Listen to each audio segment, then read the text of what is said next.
Flamingo n'ọsọ. Flamingo and running. Ndewo, this is Yvonne Mbanefo and welcome back to Learn Igbo Now. The lesson for today is titled Flamingo n'ọsọ. Flamingo and running, and it's a story about a flamingo that loves running. But before we start, we're going to look at 5 key words that we'll learn from this story and this lesson. And these words are Igba ọsọ, to run. Igba ọsọ, to run. Igba ọsọ na-amasị gị, do you like to run? Ire ire, pink. Ire ire, pink. Akpụ ụkwụ ya na-acha ire ire. His shoes are pink in color. Ire ire, pink. Ọdọ mmiri, puddle. Ọ zọnyere ụkwụ n'ọdọ mmiri. He stepped into a puddle. Ọdọ mmiri, puddle.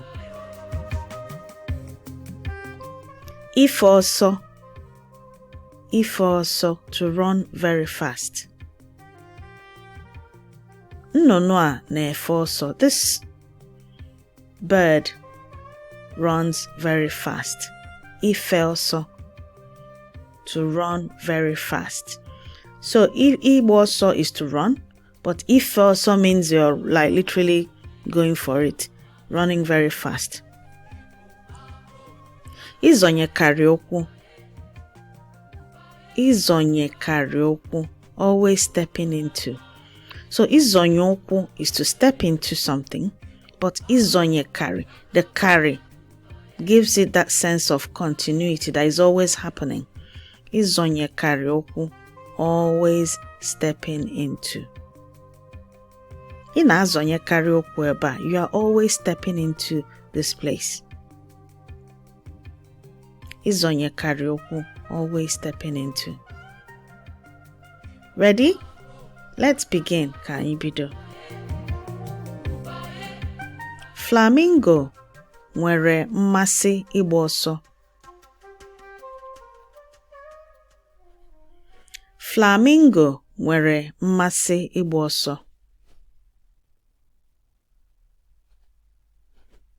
Ọ na-agba ọsọ kwa ụbọchị. Ọ na-agba ọsọ kwa ụbọchị.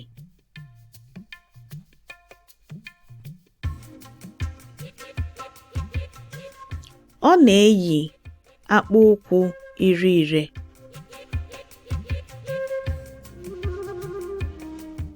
Ọ na-eyi akpụ ụkwụ iri ire.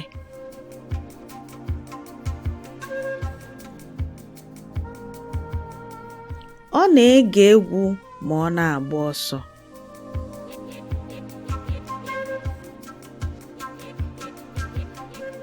Ọ na-ege egwu ma ọ na-agba ọsọ.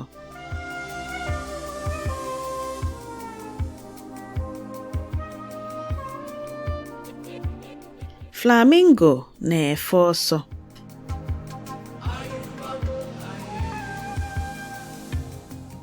Flamingo na-efe ọsọ.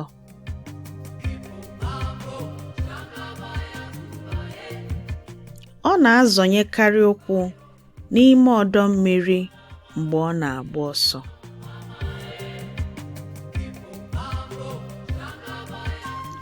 Ọ na-azọnyekarị ụkwụ n'ime ọdọ mmiri mgbe ọ na-agba ọsọ.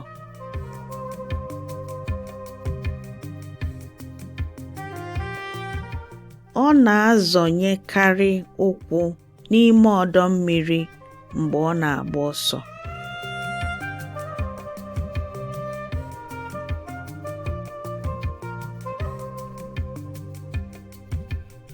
Ndị mmadụ na-achị ọchị ma ha hụ ya. Ndị mmadụ na-achị ọchị ma ha hụ ya.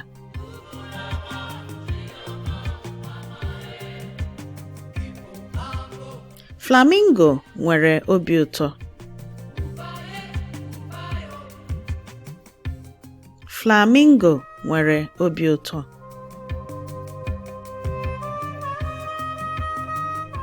Ajụjụ na azịza.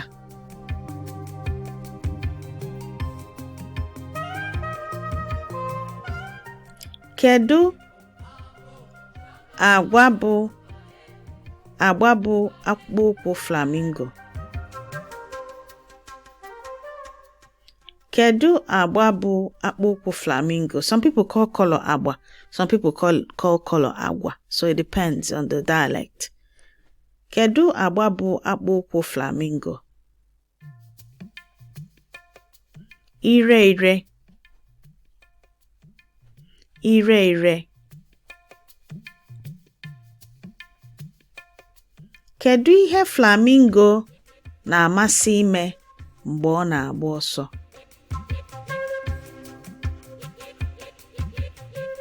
Kedu ihe flamingo na-amasị ime mgbe ọ na-agba ọsọ? Ige egwu. Ige egwu.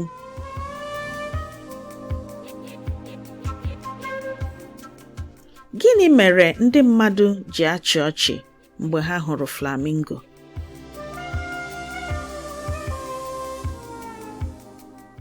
Gịnị mere ndị mmadụ ji achị ọchị mgbe ha hụrụ flamingo? Amaghị m.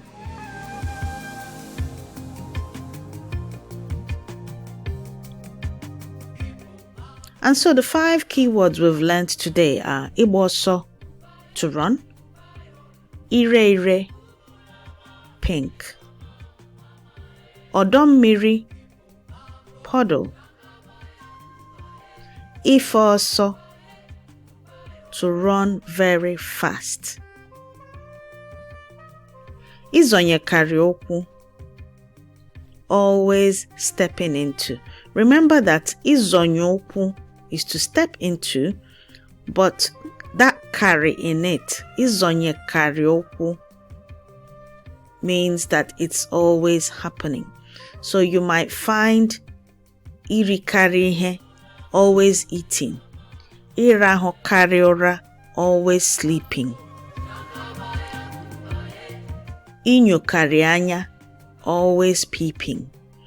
So whenever you see carry, you know that that thing keeps happening, or you hear someone saying something and then adding carry to it, it means it's always happening. So ịzọnyekarị ụkwụ means it's always stepping into. Daalụ. Thank you for watching. To improve your Igbo learning, go over to www.learnibonow.com and download our free printable flashcards, which has audio support. You'll also get access to our weekly newsletter full of useful tips to improve your Igbo language learning, history, and heritage. Come, Messia. See you on the next video.